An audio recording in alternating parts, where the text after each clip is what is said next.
Second, but first, LeBron catching the alley-oop from Jeff Green's inbounds pass. Boom.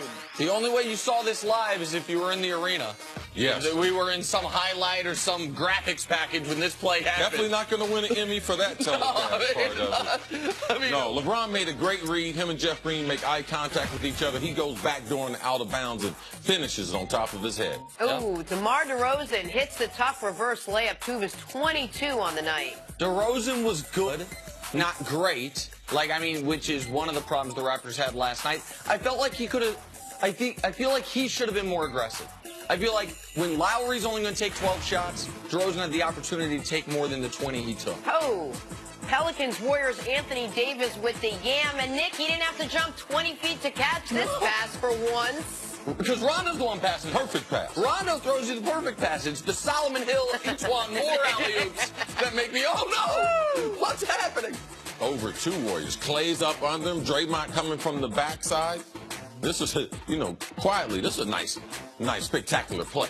Oh, absolutely. And, Draymond played AD great last night. Hey, welcome back, Steph Curry. Saves the ball from a backcourt violation and then, splashes the 3. How many feet is that?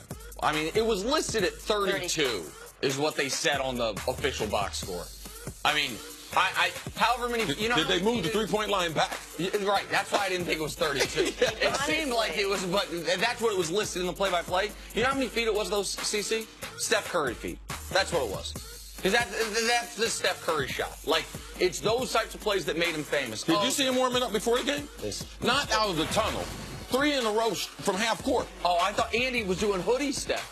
Hoodie Melo's gone now. There was hoodie Steph before the game. He was so rusty, guys. Rusty. Oh, my All right, let's dive in a little deeper. Warriors Pelicans game 2 last night. The long-awaited return of that guy, Steph Curry. Good news, bad news when he gets hurt. Bad news, it hurts. Good news, he seems to come back like a man on a mission. So 2 years ago, first game back after missing a few weeks with a sprained knee, 40 points. Last night, first game back after missing a few weeks with a sprained knee, 28 points in 27 minutes. What? Warriors won game 2, 121-116. They take a 2-0 series lead. Steph spoke after the game about returning to the floor.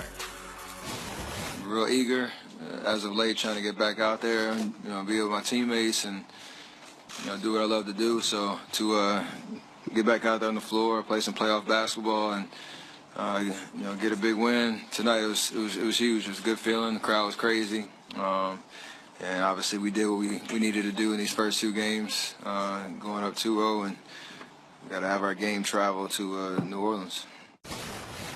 I don't know how many of us thought, well, he's probably going to come back and be rusty and not really be able to hit anything, because that's not his track record. But, Nope. Nick, how impressive was his performance? What you saw last night, just spot on. How impressive was Steph Curry? Steph Curry was Steph Curry impressive. A locked-in, dialed-in Steph Curry, which is one of the 5 most terrifying offensive forces in the history of this great game. Steph Curry, when he is firing on all cylinders, I'm not sure exactly what you're supposed to do with him. And this is one of the reasons why a couple years ago when he came back from the injury and scored the 40 and then struggled a bit in the finals, I got so aggravated. We were like, Steph wasn't at full strength. I don't know what full strength is for Steph Curry. Here's what I do know. When he plays, no matter how long the layoff is, no matter what injuries come back from, whether it's an MCL or an ankle, whatever it is, when he's out there, he's petrifying. He was the difference in the game last night. We can show you the numbers in a little bit later on in the segment, but him on and off the court was the difference in the game. The way the Pelicans were on a bit of a run, you know how, CC, the Warriors stopped the run? They didn't call timeout. They subbed Steph Curry into the game for the first time. And the Warriors instantly went on a 5-0 run, and the crowd got into it. He was spectacular. Yeah, Steph had the benefit, too, because he's playing on such a great team, that they didn't have to force him to start the game. And him coming off the bench, it allowed, because that initial, when you're trying to come back from an injury, you can force your body to try to do the things that you're not necessarily comfortable at doing. And starting the game is not necessarily the best entry point when you've been off for over a month. So I thought that Steve Kerr did a tremendous job of letting the game find its flow. He didn't put Steph in to stop the run. He had a time that he was going to put him in there because that was the plan. So to see Steph play the number of minutes that he did play, you know he's going to be able to shoot. He's the greatest shooter that's ever played in the NBA. Right. So you know that's going to be there. But his overall playmaking, you could see that in what it adds to this team. And when they play together, their ability to be able to pass the basketball and make shots, the sets that they run are tremendous. I mean, even late in the game where this game is tight, they have out-of-bounds play. They post up Kevin Durant. They throw it into him. Draymond and Steph do a scissors, and they pass to Steph. He knocks down one. It's like, man, I haven't seen him run that play in a long time. So what they can do and what Steph adds to it, he's a special player, and that's why they have the championships that they have. And I'm glad you mentioned Draymond, because I don't want to disregard him. He's playing his best basketball of the season at the best time of the season. He had a triple-double. Well, he has 2 games. The first round wasn't a great round. No, I'm really it's exactly what I'm talking about. He triple-double in the first game of this series. He was a rebound away from triple-double last night. Anthony Davis, he totally neutralized Anthony Davis. Anthony Davis was 4 for 13 from the field when Draymond was guarding him. So Draymond was great. But I just want to show the audience what the Warriors' offense was with and without Steph. Steph only played 28 minutes. So 20 minutes without him, 28 minutes with him. Their offensive rating was 130 when he's on the court. The NBA record all-time for a season is 116. Without him, it was 72.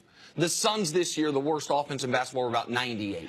So they're way above the all-time record with him on the court, way below the worst team in the league with him off the court. Shoot 43% from 3 versus 17% from 3. By the way, it's not they shot 17 threes without him on the court. They just couldn't make them. They were 2 different teams last night with and without him. You made an interesting point while we were watching Kevin Durant and Steph Curry in the press conference, and you said, look how much pressure that takes off Kevin Durant. Not that KD goes into a game feeling the pressure and can't perform because of it, because he has been the one to carry the team. But what does a performance like what we saw last night from Steph do for someone like Kevin Durant, who never wanted to really be the face of this team? Man, he's cool. That's his personality. Like, we don't want to accept it sometimes, but he don't necessarily want the limelight. He just wants to play basketball the way he said. At the press conference, he loved it. A lot of questions were directed to Steph. Man, he was just sitting there chilling. He's played a good game. But, hey, no, he didn't do nothing. He only had 29 points. Right. You know, so that is the luxury of going to Golden State. That's the reason why I respect the decision that he made, to be able to play with the shooters, to play the style of basketball, to not be under the microscope and the pressure if he had gone other places. Yeah, I understand that, because he's playing to his strong suit. That's really his personality, and he's living his own truth. And I got to respect that. And think about just what Steph did for this team in yesterday's game specifically. The Pelicans starters, we know they got a weak bench, and it showed up last night. Every single one of their starters had at least 14. They had 3 starters with at least 20. Klay Thompson has his worst game in 2 months. He's 4 of 20 from the field for 10 points. And this is a game the Warriors are up 13 with a few minutes left. I know they ended up winning by 5. Pelicans went on a mini run at the end to cut it to 6 with about 30 seconds left. But the Warriors were in firm control for the bulk of the fourth quarter. Why? Because KD can get a quiet 29. Yes. Draymond can do everything on both sides of the ball, well, particularly defensively, I should say, but also passing and rebounding the ball. Yeah, Draymond played a great game. Draymond was outstanding. And then Steph just rips your heart out. Jenna, you've heard Chris and I talk all the time about the gravity Steph has. You see it when he's out there.